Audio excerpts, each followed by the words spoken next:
వీడు వంటింట్లా నేనుంటే సాటుంగా వస్తుండే వంకర నడుము గిచ్చుతుండే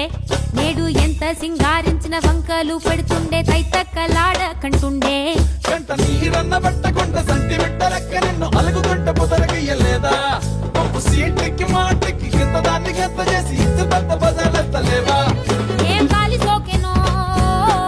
ఇన్నెత్తి తిరిగెనో పాత బట్టనేమో చేతనైతే లేదో ఉల్టా నన్నిట్ల మంది ముంగట్ల బదనాం చేస్తలే చమ్కీలా అంగీలేసి ఓ వదినే చాకులెక్కుండే తోడే ఓ వదినే కళ్ళకు ఆయన పెట్టి కత్తోలే కన్నెట్ల కొడుతుండేనే నడిచి ఎడగాదురా పాపర్తి